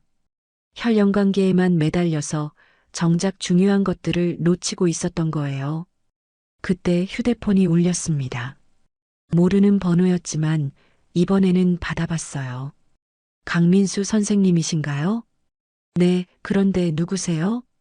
저는 준호 씨의 친구 정수입니다. 건축 현장에서 함께 일하는. 정수라는 사람은 준호와 함께 일하던 동료였습니다. 그는 준호가 민수를 얼마나 그리워하는지 말해줬어요. 형님이 계속 선생님 이야기를 해요. 왜 안 오시는지, 혹시 화나신 건 아닌지 걱정하고 있어요. 제가 병원에 갈 수 없는 상황이에요. 아, 그런 일이 있었군요. 하지만 형님은 모르고 계세요. 선생님이 자기를 버린 줄 알고 있어요. 정수의 말에 민수의 가슴이 아팠습니다. 준호가 자신을 원망하고 있을 거라는 생각에 견딜 수 없었어요. 형님이 말했어요. 선생님이 있을 때가 가장 마음 편했다고, 마치 진짜 아버지가 생긴 것 같았다고요. 민수는 전화를 끊고 한참을 서 있었습니다. 준호도 자신과 같은 감정을 느끼고 있었던 거예요. 혈연이 확인되지 않았어도 두 사람 사이에는 분명한 유대감이 있었습니다. 그날 저녁 민수는 순자가 가져온 30년 전 담요를 다시 꺼내봤습니다. 작고 낡은 담요였지만 그 안에는 소중한 기억이 담겨 있었어요. 민수는 담요를 가슴에 안고 눈을 감았습니다. 30년 전 갓난아기였던 준영의 모습이 떠올랐어요. 그리고 지금의 준호와 겹쳐졌습니다. 과학적 증명이 없어도 상관없어. 내 마음이 확신하고 있으니까. 민수는 중얼거렸습니다. DNA 검사나 다른 증거들이 없어도 아버지로서의 본능이 말해주고 있었어요. 준호는 자신의 아들이라고요. 그 순간 민수는 결심했습니다. 모든 것을 잃었지만 포기할 수는 없었어요. 준호가 자신을 찾고 있다면 자신도 준호를 찾아가야 했습니다. 민수는 일어나서 옷을 갈아입었습니다. 3일 동안의 절망에서 벗어나 다시 행동할 때가 된 거예요. 비록 병원에서 쫓겨나고 모든 권력을 잃었지만 아버지로서의 마음만은 아무도 빼앗을 수 없었습니다. 다음 날 아침 민수는 새로운 결심을 품고 순자를 찾아갔습니다. 그녀는 병원 근처 작은 아파트에 살고 있었어요.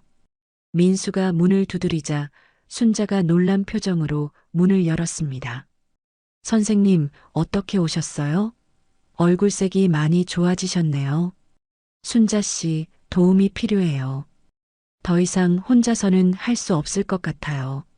민수의 진심 어린 부탁에 순자는 그를 안으로 들였습니다. 민수는 순자에게 자신의 계획을 털어놓았어요.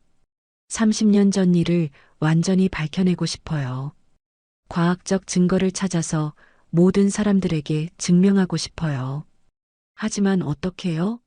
병원 출입도 금지되어 있고 DNA 검사도 못하잖아요. 순자의 걱정에도 불구하고 민수는 포기하지 않았습니다. 다른 방법이 있을 거예요. 당시 병원 기록을 더 자세히 찾아보거나 고아원 기록을 확인해 보거나. 그때 순자가 망설이듯 말했습니다.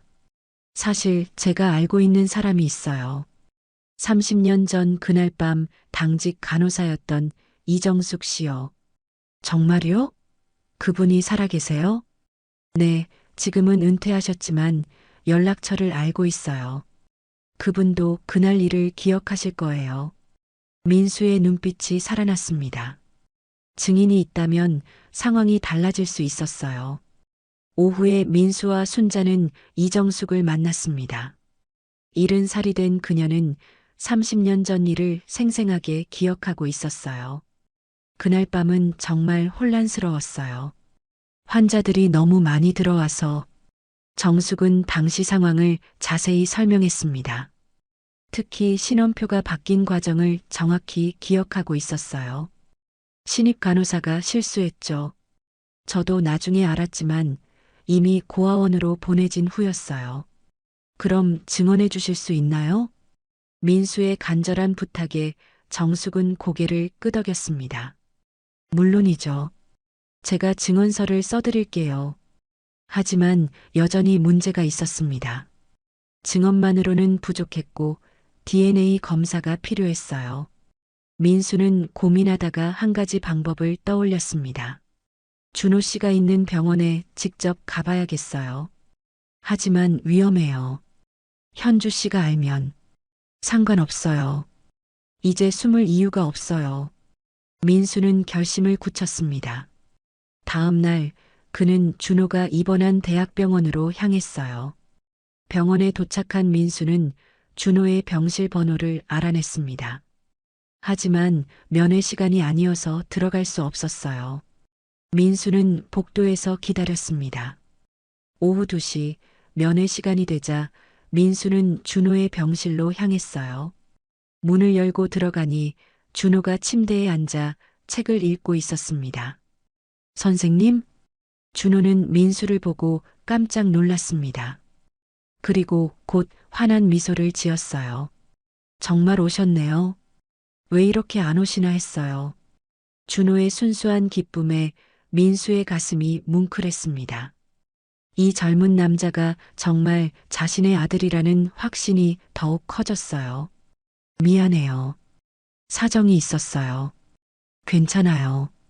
지금 오셨으니까요. 준호는 민수가 온 것만으로도 행복해했습니다. 두 사람은 한참 동안 이야기를 나눴어요. 준호의 어린 시절 이야기, 고아원에서의 생활, 그리고 현재의 꿈까지요. 선생님, 정말 궁금한 게 있어요. 뭔가요? 왜 저에게 이렇게 잘해주시는 거예요? 처음 만났는데도 마치 가족 같은 느낌이었어요. 준호의 질문에 민수는 잠시 망설였습니다. 진실을 말해야 할 때가 온 것 같았어요. 준호 씨, 혹시 별 모양점에 대해 더 자세히 알고 있나요? 제 어깨에 있는 점 말씀이세요?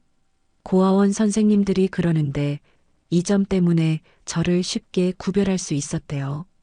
민수는 깊은 숨을 쉬고 말했습니다. 실은 제게도 아들이 있었어요. 30년 전에 잃어버린. 민수는 조심스럽게 자신의 이야기를 들려줬습니다. 화재 사건, 아내의 죽음, 그리고 아들을 잃은 일까지요. 준호는 숨을 죽이고 들었어요. 그리고 그 아들에게도 당신과 똑같은 별 모양 점이 있었어요. 준호의 눈이 커졌습니다. 설마, 저는 당신이 제 아들일 가능성이 높다고 생각해요. 준호는 한동안 말을 잇지 못했습니다. 너무 놀라운 이야기였거든요. 하지만 확실하지 않잖아요. 그래서 DNA 검사를 하고 싶어요. 과학적으로 확인해야죠. 준호는 고민하다가 고개를 끄덕였습니다. 좋아요. 저도 궁금해요. 진짜 부모가 누구인지. 그때 병실 문이 열리며 현주가 들어왔습니다. 태진도 함께였어요. 그들은 민수가 여기 있을 것이라고 예상하고 찾아온 것이었습니다. 역시 여기 있었군요. 현주의 차가운 목소리에 민수는 돌아봤습니다. 당신이 여기서 뭐 하는 거예요? 제 아들을 만나고 있어요. 민수의 당당한 대답에 현주는 비웃었습니다. 아직도 그런 헛소리를 하고 있어요? 정신과 치료받으라고 했잖아요. 곧 모든 것이 밝혀질 거예요. 민수는 준호를 바라보며 말했습니다. DNA 검사를 할 거예요. 그러면 누가 옳은지 알 수 있을 거예요. 현주와 태진의 표정이 굳어졌습니다. 만약 정말로 DNA 검사 결과가 나온다면 모든 계획이 무너질 수 있었어요. 그런 검사 따위 소용없어요. 태진이 끼어들었지만 준호가 일어섰습니다. 저는 하고 싶어요. 진실을 알고 싶어요. 준호의 결연한 의지에 현주와 태진은 더 이상 막을 수 없었습니다. 드디어 진실을 밝힐 기회가 온 것이었어요. DNA 검사를 위해 체열이 이루어진 다음 날, 민수는 결과를 기다리며 초조해했습니다. 24시간 후면 모든 것이 명확해질 거예요. 하지만 그 시간이 영원처럼 느껴졌습니다. 준호도 마찬가지였습니다. 그는 병실에서 창밖을 바라보며 자신의 정체성에 대해 깊이 생각하고 있었어요. 30년 동안 궁금했던 진짜 부모에 대한 답을 곧 알게 될 것이었습니다. 한편 현주와 태진은 비상대책을 세우고 있었습니다. 만약 DNA 검사 결과가 양성으로 나온다면 지금까지의 모든 계획이 수포로 돌아갈 수 있었어요. 결과가 나오기 전에 뭔가 조치를 취해야 해.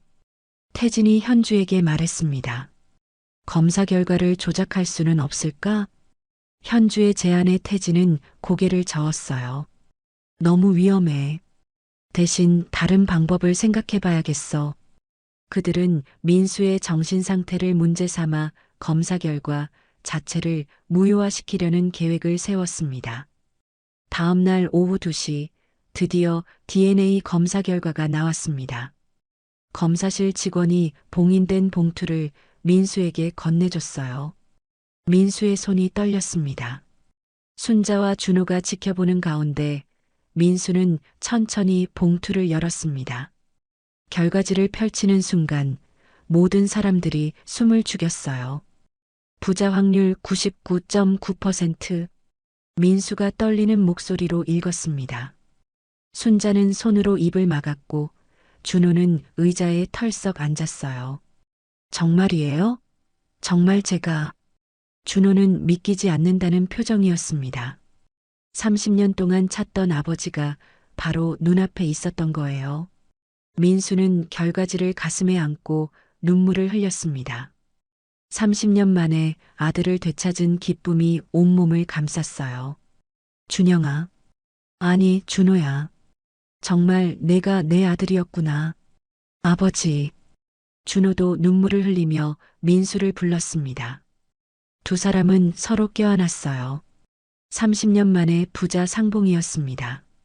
순자는 그 모습을 보며 안도의 눈물을 흘렸습니다. 30년간 가슴에 묻어두었던 비밀이 마침내 해결된 거예요. 그때 병실 문이 열리며 현주와 태진이 들어왔습니다. 그들 뒤에는 병원 보안 요원들과 정신과 의사가 따라왔어요. 강민수 씨, 정신과 진료를 받으셔야 합니다. 정신과 의사가 말했습니다. 현주가 민수의 정신 상태에 문제가 있다고 신고한 것이었어요. 무슨 소리예요? DNA 검사 결과가 나왔는데 민수가 결과지를 보여주자 태진이 비웃었습니다. 그런 검사 결과를 믿을 수 있나요? 정신적으로 불안정한 사람이 조작했을 수도 있어요. 조작이라니요? 이건 공인된 검사기관에서. 그때 순자가 앞으로 나섰습니다. 잠깐만요. 저한테 증언할 게 있어요. 순자는 가방에서 이정숙이 써준 증언서와 30년 전 병원 기록을 꺼냈습니다. 이게 뭐예요? 현주가 의심스럽게 물었습니다. 30년 전 그날 밤의 진실이에요. 신원표가 바뀐 경위와 준호 씨가 고아원으로 보내진 과정이 모두 기록되어 있어요. 순자는 차근차근 설명했습니다. 당시 혼란스러운 상황에서 벌어진 실수, 그리고 자신이 그 모든 과정을 목격했다는 사실까지요. 그리고 이건 당시 당직 간호사였던 이정숙 씨의 증언서예요. 현주와 태진의 얼굴이 창백해졌습니다. 과학적 증거와 증인까지 나타난 상황에서는 더 이상 부인할 수 없었어요. 그때 병실 밖에서 소란이 일었습니다. 언론 기자들이 몰려온 것이었어요. DNA 검사 결과 소식이 알려진 거였습니다. 30년 만에 기적적 재회. 성모병원 원장, 잃어버린 아들과 극적 상봉. 기자들의 외침이 복도에 울려 퍼졌습니다. 현주는 상황이 돌이킬 수 없게 된 것을 깨달았어요. 이런 일이 있을 수 없어. 현주는 중얼거리며 뒤로 물러섰습니다. 태진도 마찬가지였어요. 그들의 모든 계획이 무너져 내렸습니다. 준호가 일어나서 민수 앞에 섰습니다. 아버지, 정말 죄송해요. 30년 동안 아버지를 몰라봐서. 아니야, 준호야. 미안한 건 아버지야. 너를 지켜주지 못해서. 두 사람은 다시 한번 포옹했습니다. 이번에는 더 이상 숨길 것도 의심할 것도 없었어요. 병실 안은 감동의 물결로 가득했습니다. 간호사들과 의료진들도 눈시울을 붉혔어요. 30년 만에 이루어진 부자 상봉만큼 감동적인 일은 없었거든요. 현주와 태진은 결국 병실을 떠났습니다. 더 이상 이곳에 있을 이유가 없었어요. 그들의 야심은 완전히 꺾였습니다. 순자 씨, 정말 고마워요. 민수가 순자에게 깊숙이 고개를 숙였습니다. 30년 동안 이 비밀을 지켜오시느라 얼마나 힘드셨을까요? 이제 됐어요. 진실이 밝혀졌으니까요. 순자는 환한 미소를 지었습니다. 오랜 짐을 내려놓은 기분이었어요. 그날 저녁 병원 이사회가 긴급 소집되었습니다. DNA 검사 결과와 증언들이 제시되자 이사들은 민수에 대한 모든 처분을 철회했어요. 그리고 현주와 태진의 음모가 드러나면서 그들에 대한 조사가 시작되었습니다. 민수 원장님께 정식으로 사과드립니다. 이사회 의장의 말에 민수는 고개를 끄덕였습니다. 하지만 그보다 더 중요한 것은 아들을 되찾았다는 사실이었어요. 준호는 완전히 회복되어 퇴원을 앞두고 있었습니다. 30년 만에 찾은 아버지와 함께 새로운 삶을 시작할 준비가 되어 있었어요. 아버지, 이제 어떻게 하실 거예요? 함께 살자, 준호야. 잃어버린 30년을 되찾아보자. 민수의 제안에 준호는 환하게 웃었습니다. 드디어 진짜 가족을 만난 기쁨이 얼굴에 가득했어요. 1년 후 성모병원은 완전히 새로운 모습으로 변해 있었습니다.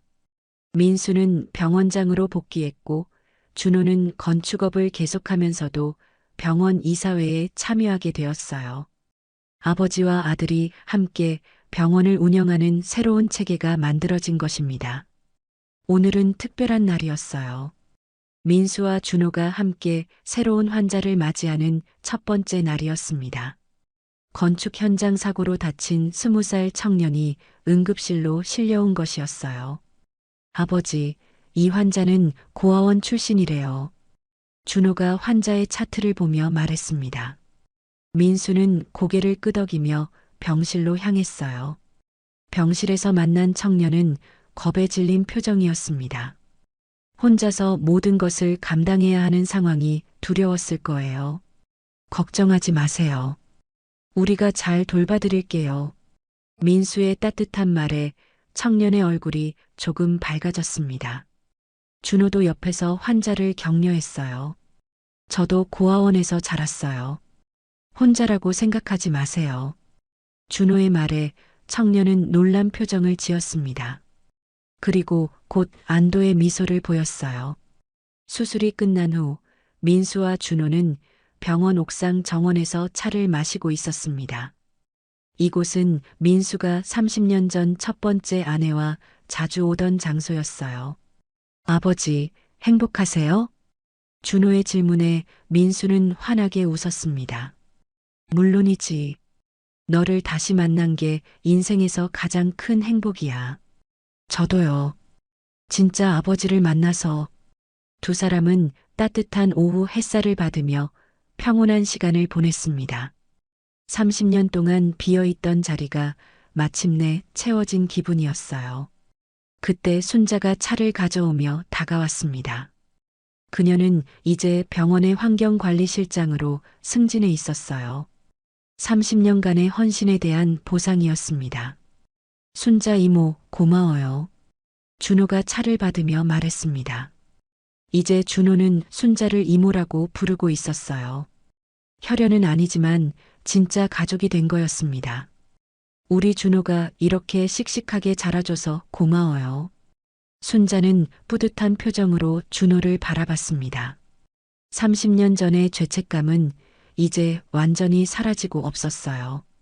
오후 4시 민수는 정기 회진을 시작했습니다. 준호도 함께 따라왔어요. 환자들은 부자가 함께 오는 모습을 보며 신기해했습니다. 원장님, 아들이 정말 착하시네요. 한 환자가 말했습니다. 민수는 자랑스러운 표정으로 준호를 바라봤어요. 제가 아버지를 닮아서 그래요. 준호의 대답에 병실이 웃음으로 가득해졌습니다. 회진을 마친 후 민수는 사무실에서 새로운 프로젝트를 검토하고 있었습니다. 고아원 아이들을 위한 무료 의료 서비스였어요. 준호가 제안한 아이디어였습니다. 아버지, 이 프로젝트 어떠세요? 훌륭해. 우리가 받은 사랑을 다른 아이들에게도 나눠주자. 민수는 프로젝트 승인서에 서명했습니다. 두 사람의 새로운 도전이 시작되는 순간이었어요. 저녁이 되자 민수와 준호는 함께 집으로 향했습니다. 민수가 살던 큰 집에 준호도 이사 온 지 반년이 되었어요. 이제 그 집은 더 이상 텅 비어 있지 않았습니다. 거실에는 새로운 가족 사진이 걸려 있었습니다. 민수, 준호, 그리고 순자가 함께 찍은 사진이었어요. 혈연으로 이어진 아버지와 아들, 그리고 마음으로 이어진 가족의 모습이었습니다. 아버지, 내일은 고아원 봉사 가는 날이에요. 그래, 우리 함께 가자. 매주 토요일마다 민수와 준호는 고아원에서 봉사활동을 하고 있었습니다. 준호가 자란 그곳에서 새로운 아이들에게 희망을 주는 일이었어요. 밤이 되어 민수는 준호의 방을 들여다봤습니다. 준호는 책상에서 건축 설계도를 그리고 있었어요. 요즘 그는 고아원을 위한 새로운 건물을 설계하고 있었습니다. 준호야, 너무 늦게까지 하지 마. 네, 아버지. 곧 잘게요. 준호의 대답에 민수는 미소를 지었습니다. 이런 평범한 일상이 얼마나 소중한지 실감했어요. 침실로 돌아온 민수는 침대맡 서랍에서 낡은 사진을 꺼냈습니다. 30년 전 첫 번째 아내와 갓난아기 준영이 함께 찍은 사진이었어요. 이제 그 아기는 훌륭한 청년이 되어 자신의 곁에 있었습니다. 여보, 우리 아들 잘 키웠지? 이제 우리 가족이 다시 완성됐어. 민수는 아내의 사진에 대고 속삭였습니다. 하늘에 있는 아내도 기뻐할 거라고 생각했어요. 창밖으로는 별이 쏟아지고 있었습니다. 민수는 그 별들을 바라보며 감사의 마음을 느꼈어요. 30년 동안의 긴 여행이 마침내 끝났고 새로운 시작이 열렸습니다. 다음 날 아침, 민수는 일찍 일어나 아침을 준비했습니다. 준호도 곧 일어나서 함께 식사를 할 거예요. 이런 소소한 일상이 민수에게는 가장 큰 행복이었습니다. 아버지, 좋은 아침이에요. 좋은 아침, 준호야. 부엌에서 들려오는 아들의 목소리에 민수의 하루가 시작되었습니다. 오늘도 병원에서 환자들을 돌보고 준호와 함께 시간을 보내고 순자와 차를 마시며 이야기를 나눌 것입니다. 민수는 창밖을 바라보며 깊은 만족감을 느꼈어요. 잃어버린 것들을 되찾았고 상처받은 마음도 치유되었습니다. 그리고 무엇보다 진정한 가족의 의미를 깨달았어요. 가족은 혈연만으로 이루어지는 것이 아니라 사랑과 신뢰로 만들어지는 것이라는 순자의 말이 이제야 완전히 이해되었습니다. 민수와 준호, 그리고 순자로 이루어진 이 새로운 가족이야말로 진정한 가족의 모습이었어요. 지금까지 한 가족의 드라마 같은 이야기를 들어주셔서 감사합니다. 이 가족에게 하고 싶은 이야기가 있거나 응원을 해주고 싶다면 댓글 달아주세요. 그럼 오늘도 건강한 하루 되시고 다음에도 좋은 이야기로 찾아오겠습니다. 인생은 드라마였습니다.